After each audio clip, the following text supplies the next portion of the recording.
Wonderful. Well, welcome to today's webinar. We're so pleased to have you here. We are focusing today on fair trade practices and education abroad. I'm so pleased that all of you have taken the time to join us. I'd like to recognize Kathy Winnie, who is here managing the chat and is the chair for this entire series. We are very grateful for all of her work to make these valuable topics available for discussion. I'd also like to take a moment to recognize Eric Hartman, who has written so much on this topic.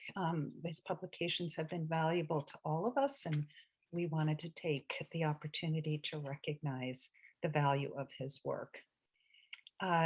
We will have presentations from questions that we've prepared for each of the panelists. And then we will have a question and answer period based on questions in the chat. And we will also leave a few moments at the end for open mic in case someone would like to unmute and ask questions. And I'll be certain to indicate the different time periods so that you know where we are in the process. We are excited to have you here on this topic. As you know from the information that's presented here, we have a whole series of information that comes through the webinar. Today's is Fair Trade Learning, Community-Based Learning as Foundation of Best Practices. We invite you to introduce yourself in the chat. It is always helpful for us to know who you are and what institution or organization you are currently active in. We also invite you to put questions in the chat that Kathy will then provide to me when we get to the question and answer period. Today's format is first do some introductions. As I mentioned, we'll have a panelist discussion, and then we will have the Q&A period, and we will conclude with some thoughts from Tony Ogden, who is the managing director of this wonderful Gateway organization. And we will give him some time to talk about Gateway and the services that Gateway provides to all of us in international education. I am seeing the people coming through on the chat. I'm so pleased to see people I know who are part of the part of my history in international education. So it's lovely to see that you've joined today. So as I mentioned, I'm Heidi Sonneson. I'm an affiliate with Gateway International, and it's just a pleasure to be asked to serve as the moderator for this session. I have done a great deal of work with fair trade learning, have so appreciated colleagues around the globe who have engaged our students in fair trade learning and internships, community engagement. So it's a delight to be able to moderate this particular webinar. I'd like to introduce our panelists, and I'll begin by asking Jorge Nawalski to introduce himself and tell us a little bit about his organization. Jorge? Thank you, Heidi. Good morning to everybody here from Costa Rica.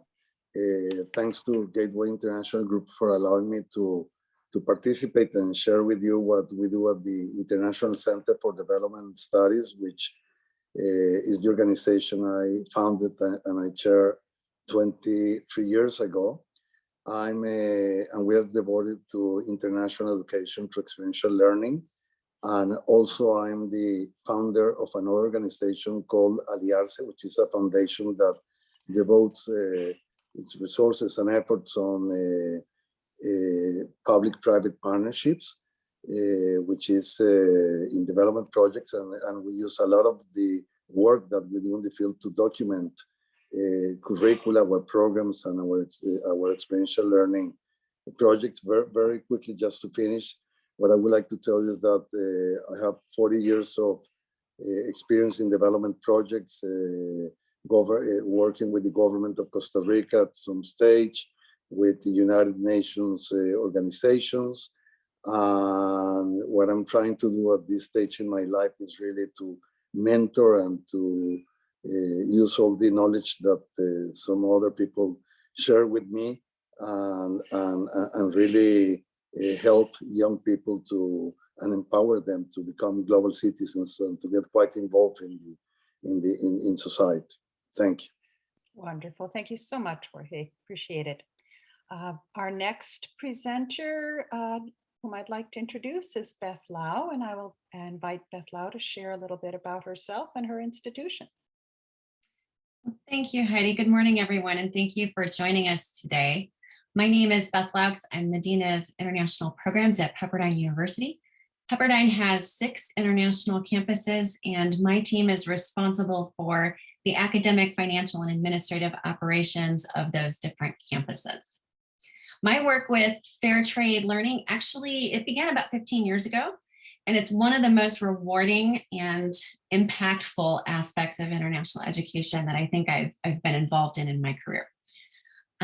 I've worked with this topic in several ways. I've been a US administrator trying to establish these relationships. I've been an overseas staff member who was tasked with managing the relationships in person before, during, and after students are abroad. I've been a faculty member who created and led the programs, including logistical coordination and teaching the courses. And I'm still very involved in fair trade learning today. I'm currently developing a course that I'll teach in Uganda this summer. So I'm delighted to be here and to be a part of the discussion today. Wonderful. Thanks so much, Beth. Appreciate it. Appreciate your time.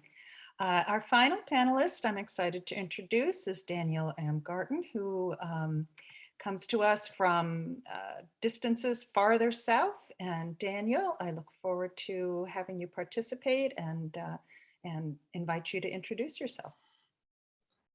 Hello, everyone. So greetings from Brazil. I know it's probably a bit warmer here than it is for those who are in the northern part of the hemisphere. So thank you. I'd like to thank 828 for inviting me, for being this a panelist. So I work with international education for more than 15 years now, and I co-founded and I'm the CEO of an organization called Campus B. So currently operate in 8 different countries, and we work a lot with local students, engaging them in the experiences with US students from US-based institutions. I just want to highlight this certified B Corporation. I don't know if everybody's familiar with that. Probably the most famous B Corps in the world are Patagonia, Ben & Jerry's. So we have to go through a long assessment to prove that our business model is sustainable. It's good for the world, for the society, and so on. So it's a pleasure to be here and share a bit of my experience with you all. Wonderful. Thank you so much, Daniel. Really appreciate it. And Daniel is on the hot seat twice here in the series of questions. So after the introductions, we are now going to move into the questions that we have prepared, and we have asked each panelist to take the lead in responding to a question, and then there will be time at the end for everyone to join in. So Daniel, you are starting us off. Thank you for that. Could you share with us how you are realizing reciprocity as part of the learning opportunity? Sure. So Heidi, thanks for the question. There is one slide with a few definitions, and I like to echo the definition of reciprocity within there. So I'd like to highlight the word active. So all parts play an active role in the interaction. I have seen many interactions that were more of a give and take thing.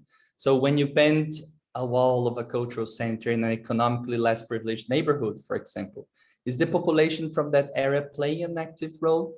So I believe that in order to understand reciprocity, we need to wear the shoes of the other part. So I really like an article from Courtney Martin called The Reductive Seduction of Other People's Problem. And she started by asking us to imagine you are a 22-year-old college student in Uganda, and you've heard of another mass shooting that happened in the United States. And after some research, you realize that There were 8 mass shootings per year on average. So you wonder if you could go there and get stricter gun regulation passed. You would be a hero to the American people, a problem solver, a lifesaver. How hard could it be? Maybe there is a fellowship for high-minded people like you to go to America after college and train as social entrepreneurs. You could start the nonprofit organization that ends mass shooting, maybe even win a humanitarian award by the time you are 30. Well, that sounds a bit naive, right? So maybe after a quick conversation with an American college student, you would realize that this might not be as simple as it looks like. So in order to use reciprocity as part of the learning opportunity, we should make this exercise. Are all the parties involved in the program playing an active role? If I wear the other part's shoes, would that experience still make sense? If so, you are on the right path to fair trade learning and reciprocity. An example with my organization that happened many times came from MBA groups. It's common for MBA students to believe that all companies would be fighting to receive consultancy from them. I have seen many cases where the solutions presented by the students didn't really fit the reality of the country. This is when I decided to invite local students to join those groups, not only because results got better, but because this way we were really able to make global learning happen as the students had to work together on multicultural teams. Not to mention, it was a much better approach to the companies when we tell them that University X from the United States is partnering with University Z from the local country, and together we will study a solution for them. When a dean of a college of business was reluctant to accept local students, I did this exercise with him. Imagine the best business school in Brazil goes to an American company saying that they will solve their problems. Wouldn't it sound better if the same company was approached with the we from Brazil together with the University X from the United States want to co-create solutions for your organization? He was then convinced. I just want to make it clear that the more students we have going abroad to solve problems, the better. Even knowing that there are many problems that probably will not be solved in this generation. So the more students from Uganda, from Brazil, from Vietnam willing to go to the United States to fight for a positive change, or from the United States coming to the global South, the better.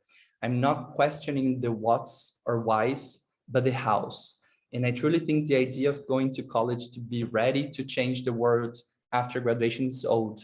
I believe that they can play an active role in solving complex problems as agents of transformation while being students. Thank you. Very helpful, Daniel. I appreciate that. As Daniel referenced, we do have on the slideshow some key terms to help identify how we are referring to some key phrases such as fair trade, learning, reciprocity, host communities, and learning outcomes. And so we will continue to refer to those throughout this session. And we have some key takeaways that you will see as we continue with the discussion that we hope you will find are the results of what we share today. I'm going to stay with this same question, and I'm going to invite Jorge, also representing a fair trade organization, to share his thoughts on the concept of reciprocity as part of the learning opportunity. Jorge? Okay. Yeah, thanks a lot. There's so much to talk about it that I really am being Latin. My God, we don't have such skills for synthesize, but I'm gonna try my best. And what I decided to do is to share with you one example in rural Costa Rica about really what you can do in terms of reciprocity and fair trade learning.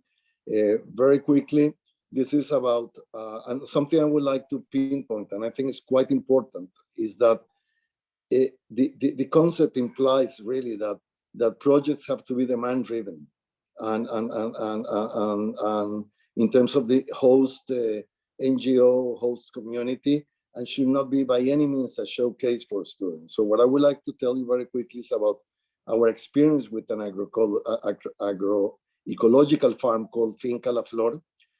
We start with typically, sending some volunteers as part of our programs to Finca La Flor, and as years progressed and we were not too happy with the whole experience at Finca La Flor, we joined forces and we decided to help Finca La Flor structure the work that they're doing in terms of permaculture, organic agriculture, forestry, husbandry, recycling, food security. And once we put together and structure and document the work, the field work at Finca La Flor, they challenge us and they say, why don't you help us do more than that? Why don't we try to get the best experience for Finca La Flor as well as for the students? And so we developed, it took us two years, but we worked together and developed with some of our professors a course which combines daily work at the farm and is complemented with academic activities such as learning concepts and applied theory, provision of background literature, practical workshops, and together our faculty staff with the members of Finca La Flor put together that course. And before COVID appeared, before the pandemic, we ran this program for several years. Finca La Flor had to close down for a year and a half, and we're going to resume our projects together this coming June. But what I would like is really to tell you that some of the projects that were developed by the students, like, for example, furniture built with recycling materials, by your construction projects with bamboo and clay, what we call arcilla, I guess it's clay, and a marketing plan for goat products, and as well as an elevated structure to grow squash that provides shades for bean fields, are good examples of projects that have been put together by the farm, are part of the dynamics of the farm today. And I would like to finish this part with a quote from one of the members of Finca La Flor, and his testimonial is, we have developed a great relationship with ICDS, enjoying the combination of cross-cultural exchanges, reciprocal learning, and useful contributions from the students. The work of the students contributes to the activities of Finca La Flor, as they also join forces with the staff of the Finca, members of the community, and other volunteers that come independently to work at the floor. It's definitely a win-win situation.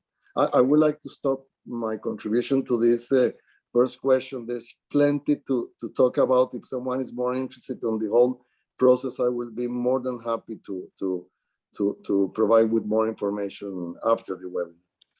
Thank you, Jorge. And it's such a valuable perspective. Those of us sending students always tell our students, you are there to learn, you're not there to help, you're not there to change. And so I really appreciate the insights that you are both sharing about how the organizations in country also are gaining from the interaction. It's lovely.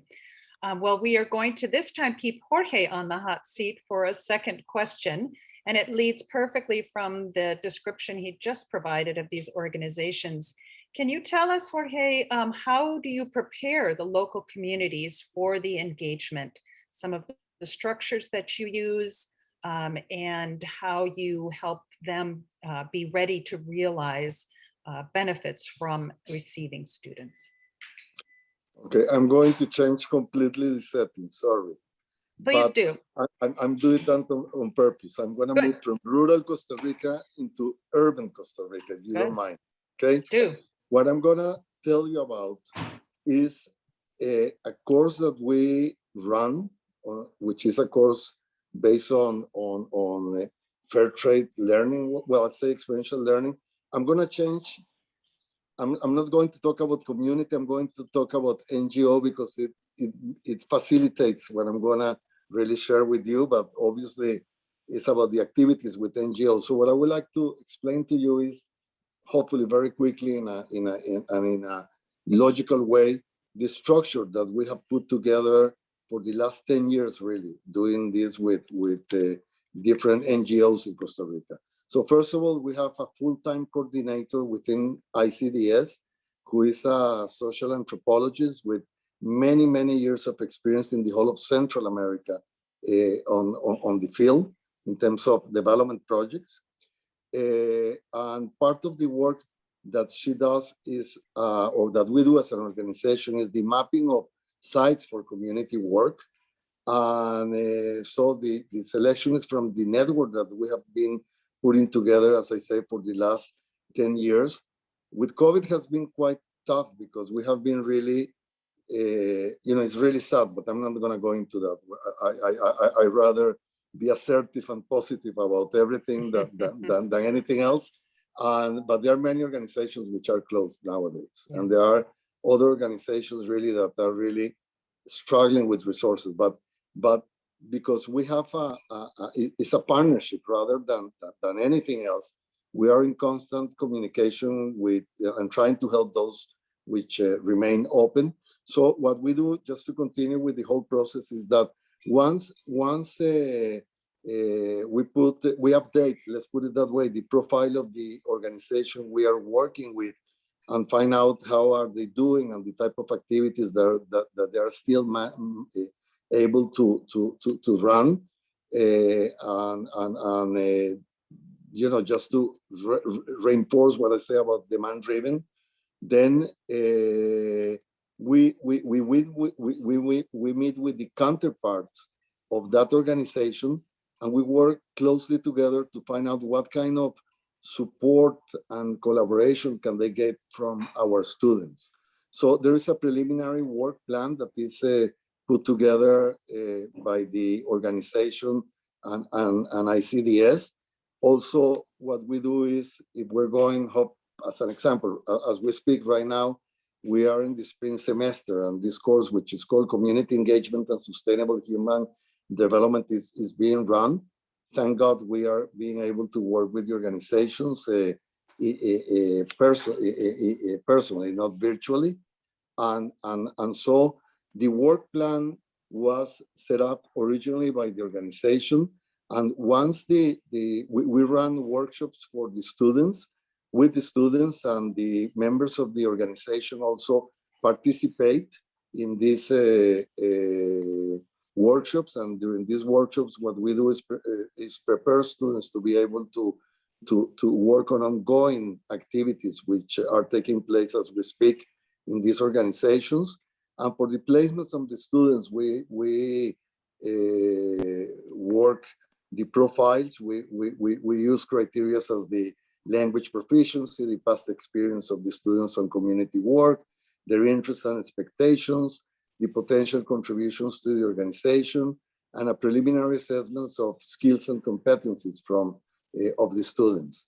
And since the students have to develop their own projects within the organization with the support of the ICDS as well as the organization.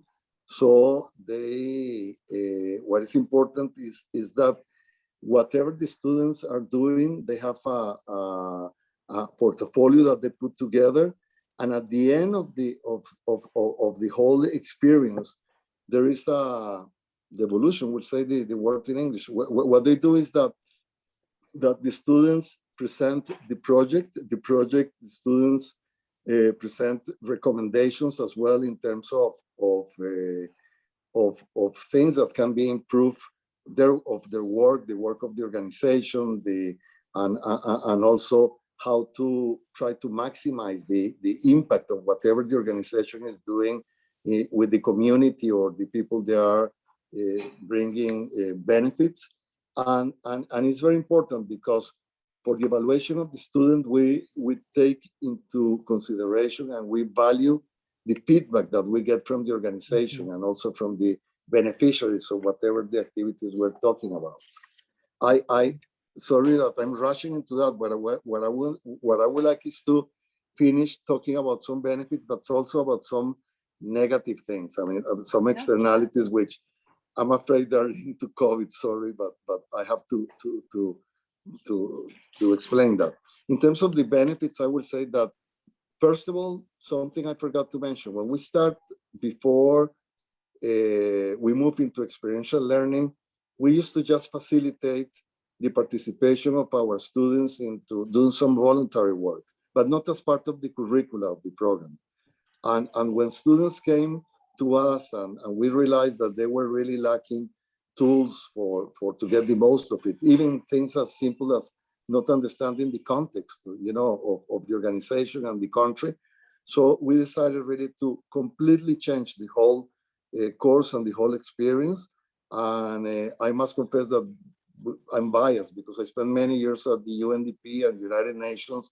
We have been using the SDGs as quite an important source of information to contextualize.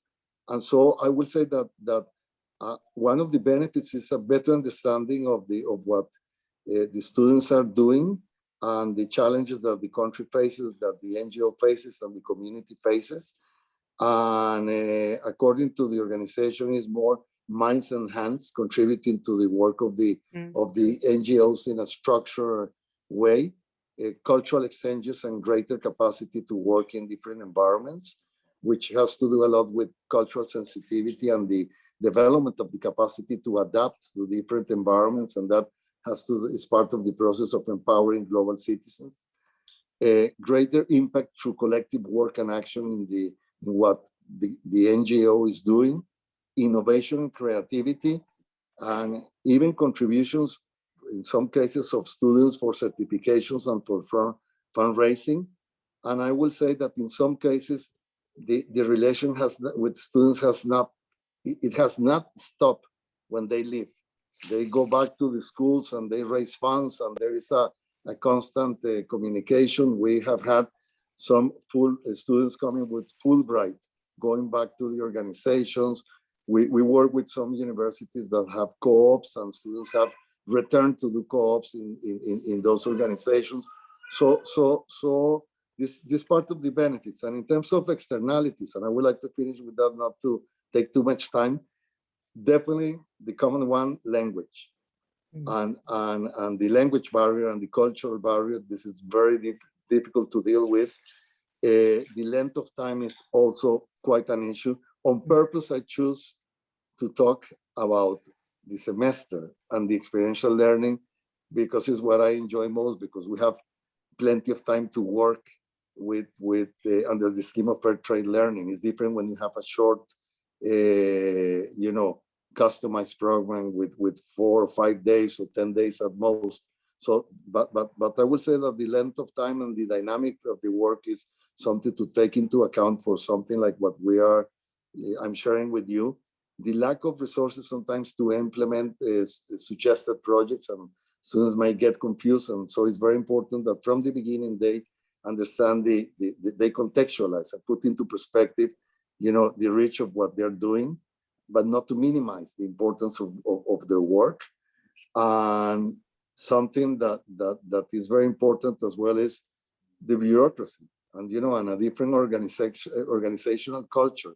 And I'm talking about ICDAs. I'm not going to share with you what I do with Aliarce in terms of public-private partnerships. I can tell you that is very, very frustrating in Latin America sometimes to deal with projects in which the public sector is involved. But that's a challenge which I like to take, and I'm devoted my last 16 years with Aliarce doing that. I'm not a masochist, but I think that is very important. If you want to have structural changes, you have to be stubborn with objectives, and you have to be quite involved and really develop a strong partnership. And just to finish, I would say that it's very important, really, to fair trade learning. I definitely think that, and I'm really, really biased in terms of demand-driven projects. It's very important also the continuity, and I will finish with that, of your work with the organizations. You need to have a good structure, a good system to work with the organizations, but they're partners. They are not really places to place students. They're partners, and as you can gather from what I have told you in terms of my other work, I'm devoted to Costa Rica. Whatever I do, for me, is very important to have a structural impact, and fair trade learning is about that. Great. Thank you so much, Jorge. Yes, very thorough. Appreciate that. Our next question is to Beth. She actually has the next two, so everyone seems to have two shots on the hot seat today. Beth, could you share with us 5 learning outcomes that students can expect to achieve through participation in programs that embed fair trade learning or community engagement into the learning experience?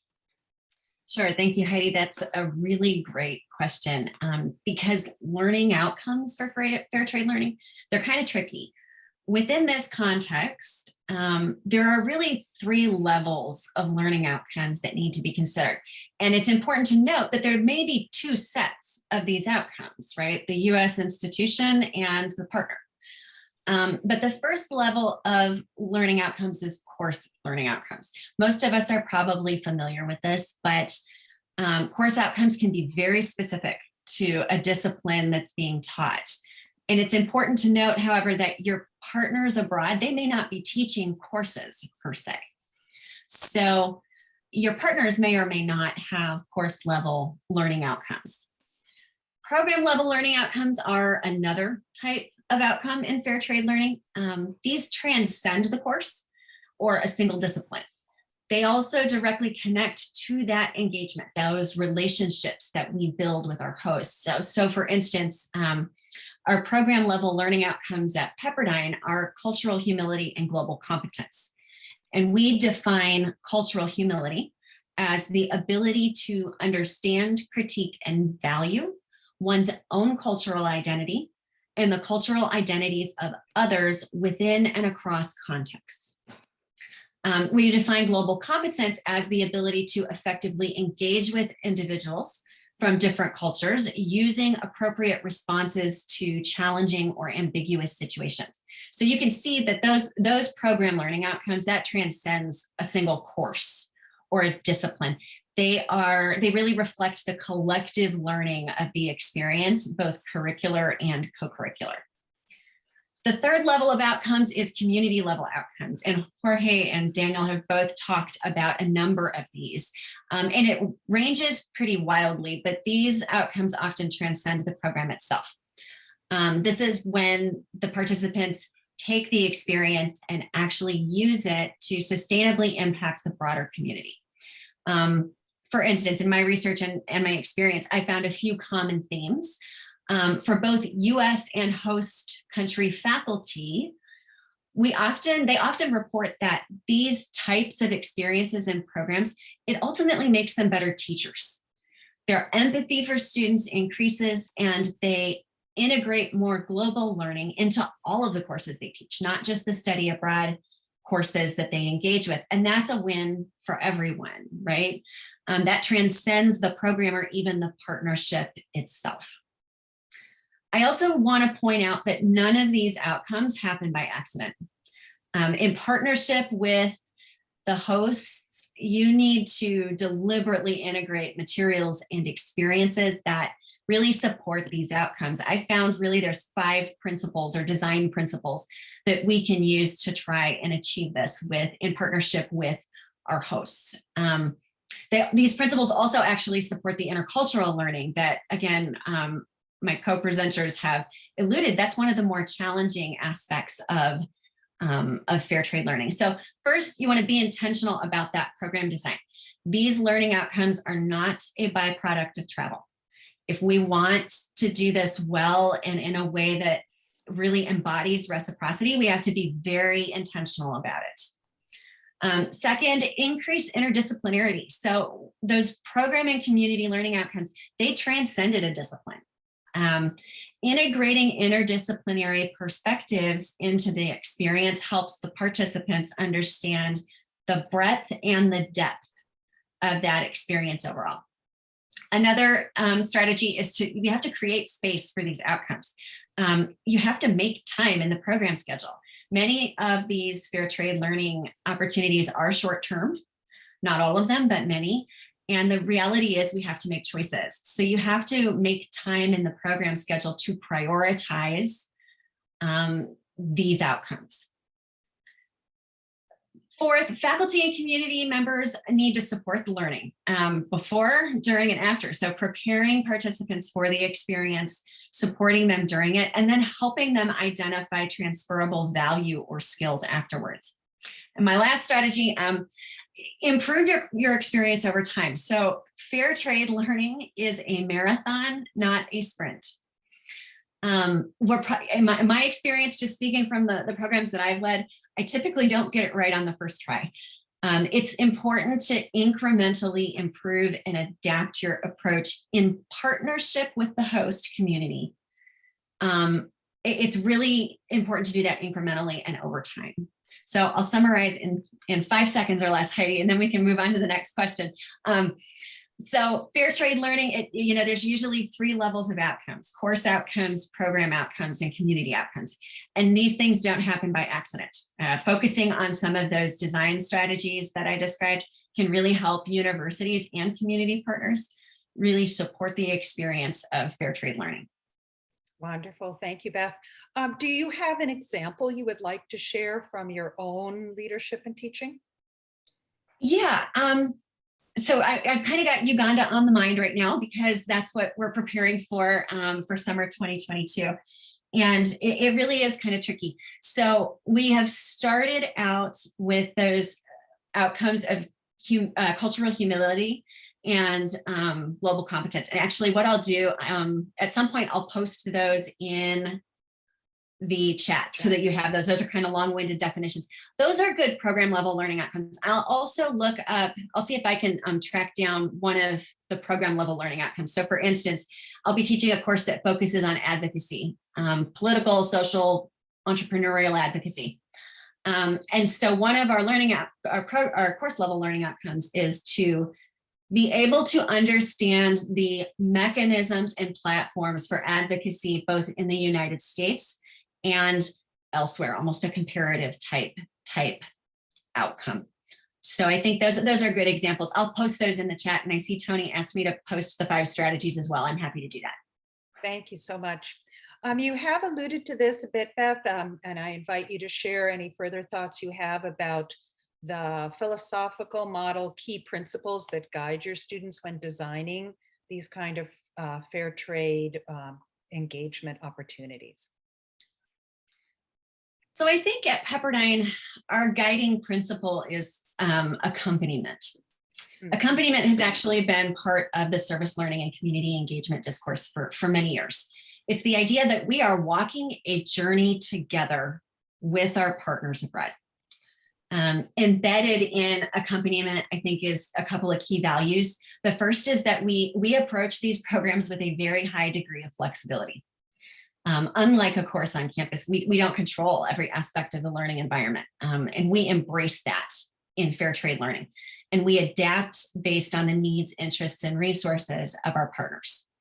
Co-construction is another part of our philosophy. Accompaniment is really a commitment to co-constructing the experience, its goals, and the methods. And it's a respect for differences in perspective and honoring the unique lived experiences that we bring to the table and our partners bring to the table. And within that is a respect and a humility that has to really guide the discussions and actions along the way, both discussions on campus with leadership and the way we prepare all participants, the students, the faculty, the staff, and so on. And it's also that commitment to reciprocity and recognizing that each partner might define reciprocity differently. And the benefits of the partnership for each party, they may manifest at different times and at different paces.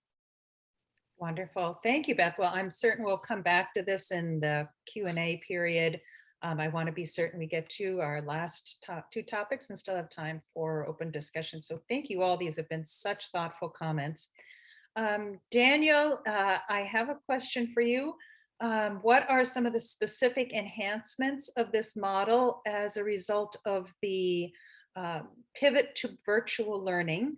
Some of it has been intentional before. Certainly it has come to the fore much more in COVID.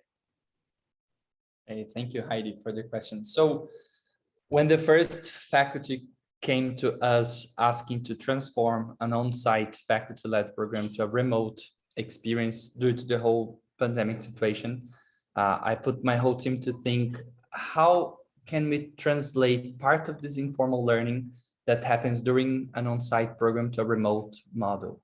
So when you are on a faculty-led program abroad, you learn a lot just by observing a different environment, by seeing how people interact or nature interacts sometimes, by questioning things that are different.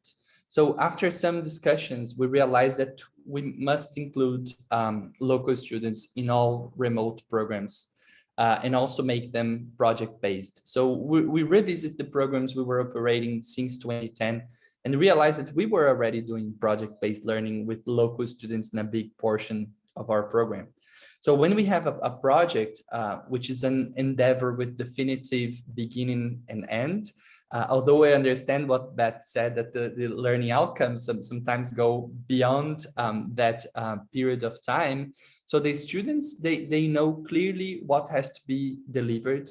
And when we add local students, they serve not only as a bridge to the general context where the project takes place, but mainly to the cultural context.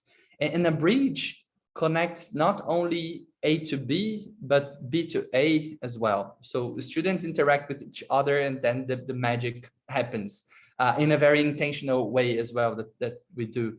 I like a quote from Robert Allen that says, cultural difference should not separate us from each other, but rather cultural diversity brings a collective strength that can benefit all of humanity.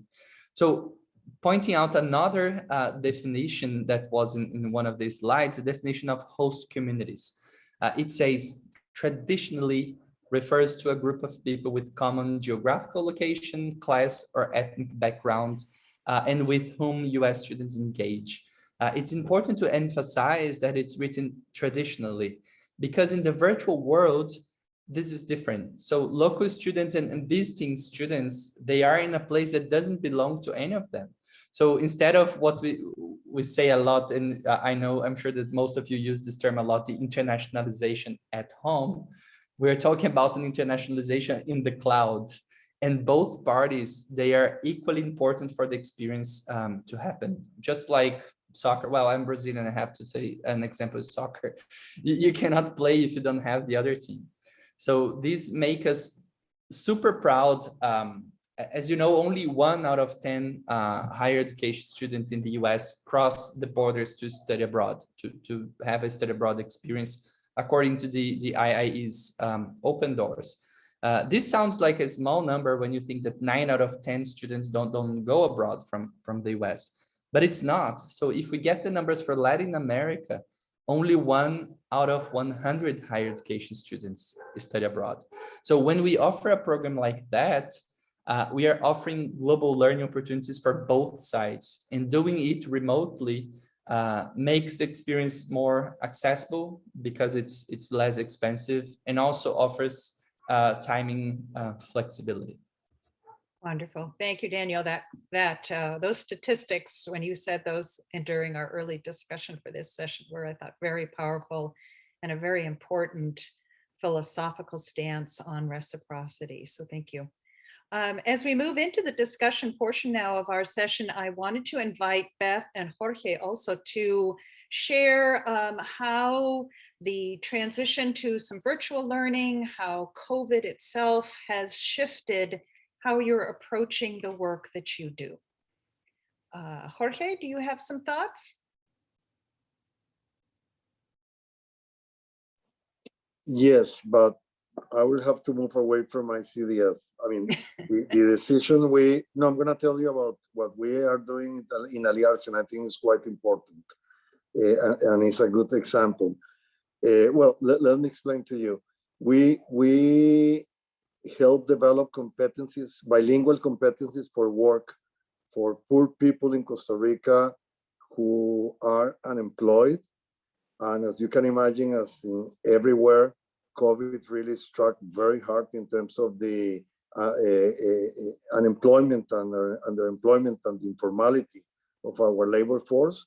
So we have to move from teaching in different sites in Costa Rica, especially in rural Costa Rica, to virtual to remote and we develop an online campus. We also bought many licenses from Coursera, work with the private sector, helped identify the profile of the demand for labor, the type of skills that and competencies that needed to be developed.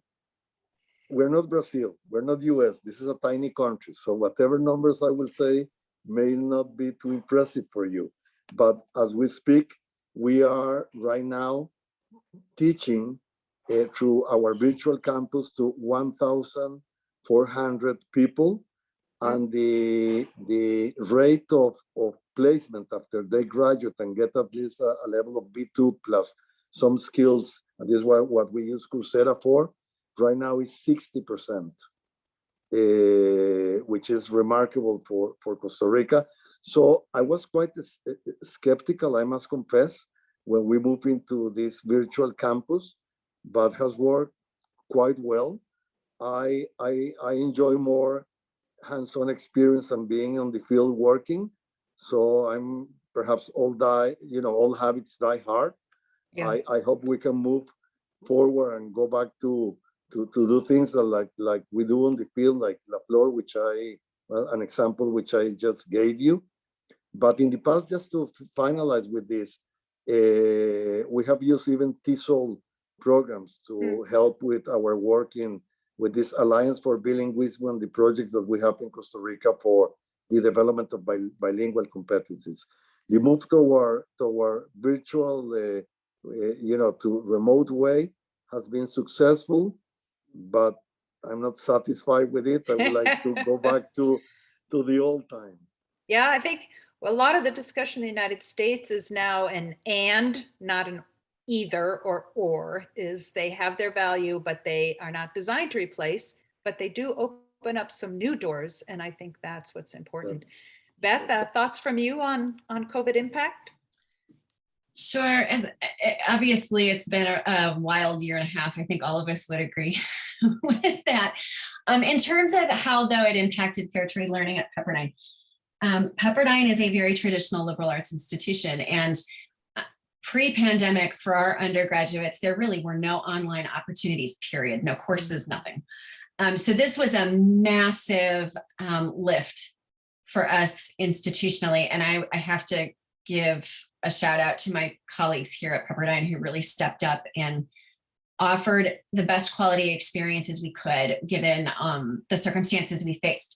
That said, fair trade learning in an online model, our experience has been about finding a delicate balance. We did this in a couple of ways. We tried to engage many of our partners as guest lecturers in courses that were happening online during the pandemic. Keep in mind, Pepperdine is in California. We were locked down for like a year and a half. So we had limited, even on our campus here, there was very limited in-person interaction. I think one of the things we were very cognizant of, though, was that we experienced the pandemic very differently than our partners abroad, and trying to be respectful and trying to be sensitive to those different experiences. We also actually were able, I was very proud of my team. We had over 20 of our overseas partners and personnel serve as online adjunct professors for Pepperdine. So while we weren't necessarily able to do direct service, we were able to continue the conversations through classes and teaching experiences that we were able to provide. This also provided much needed support, though, to our colleagues overseas who really lost their livelihoods in the last 18 months. So we were actually very pleased to be able to do that. I think what's most exciting to me that we do, as of Thursday, we're very excited at Pepperdine. All of our campuses are open and have students again. So it's been a great week here at Pepperdine. But one of the fun things about this time, we're seeing a really high degree of interest among students in this kind of learning, much more than we've seen in years. And I think there's something about the isolation of the pandemic and the experiences that we had, and I'll speak from a US perspective, particularly with racism and social justice in the last year and a half, that have really made students very sensitive to understanding there are other lived experiences out there that we need to understand.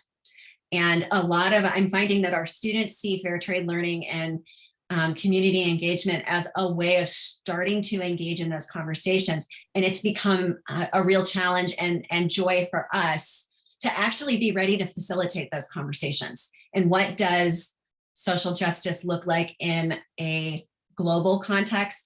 And how does that relate to the fair trade and intercultural experiences that we've traditionally provided? Wonderful. Thank you. That's very helpful. We have just a few minutes because we do also have some information that Tony would like to share. I will say to the audience that we have collected your questions. I have a couple here I will ask, and any we do not get to, as was noted in the chat, we will ask our panelists to help us respond to them and send that out to all of you. I also want to invite people from the audience to email us if you have organizations that are fair trade organizations. One of the questions that came through is, how do I find fair trade organizations? So if you are one or working with one, we certainly would be happy to send out the names that emerge from this conversation. One of the questions that came up is short term. How do you have fair trade be valuable in short-term study abroad settings?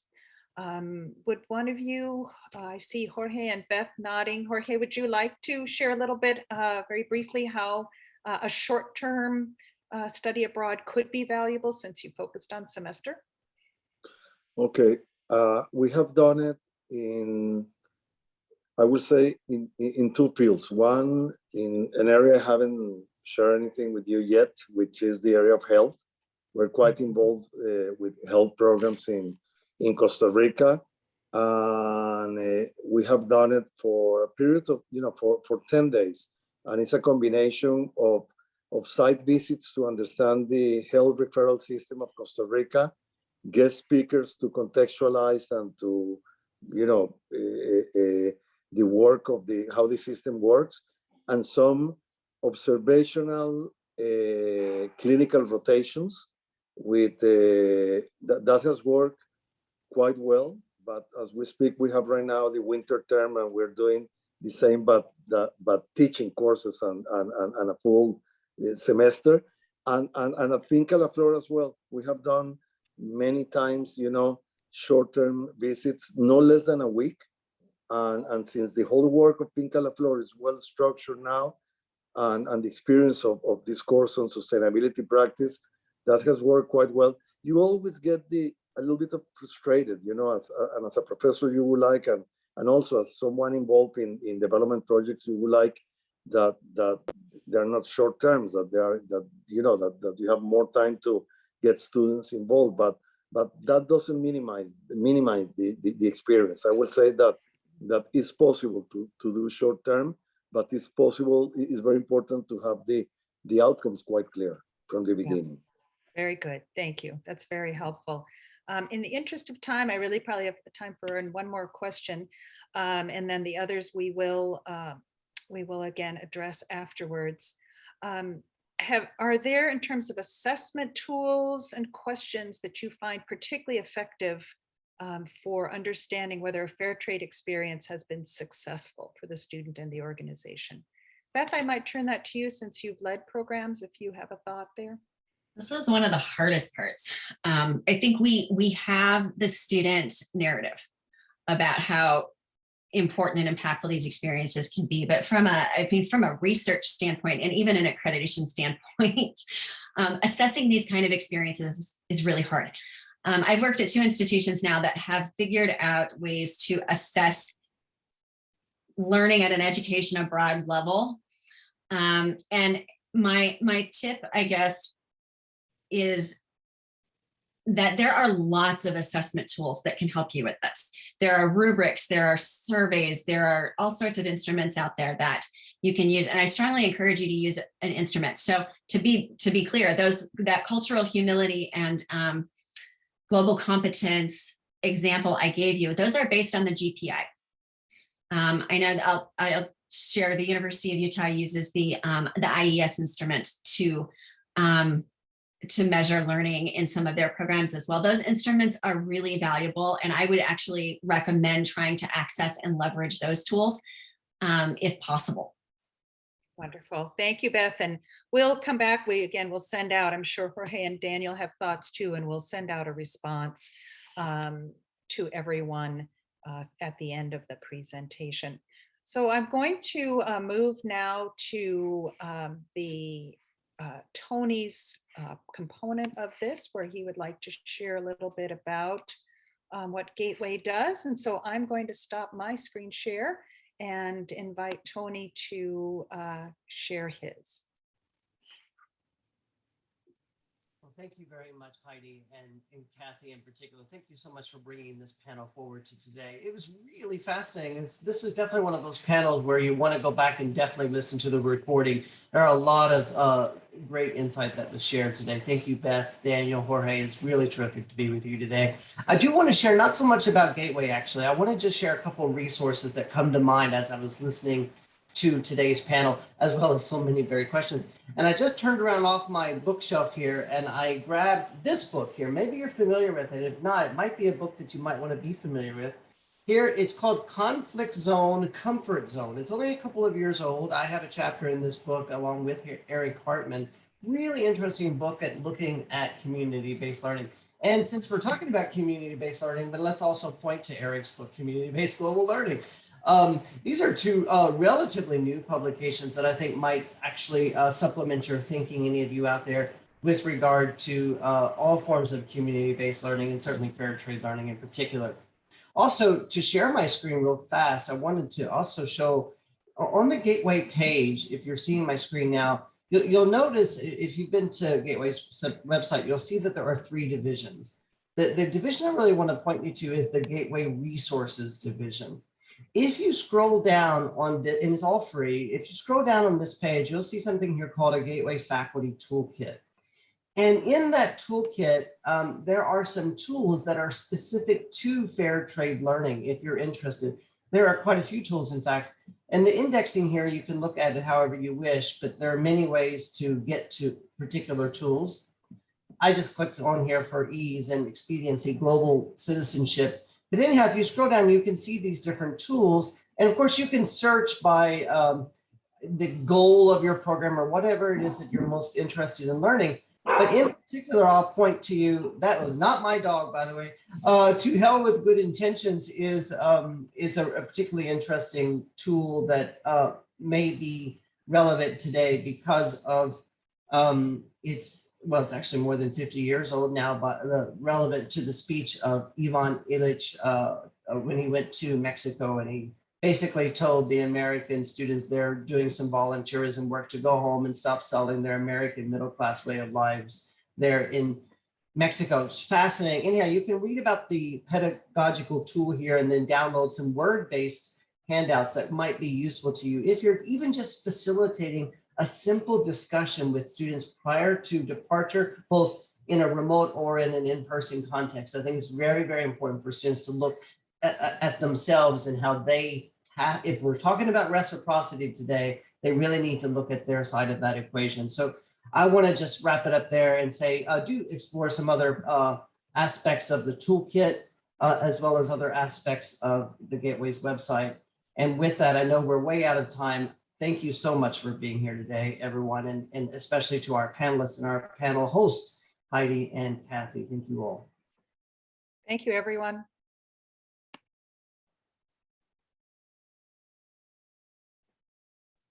Thank you. Thank you.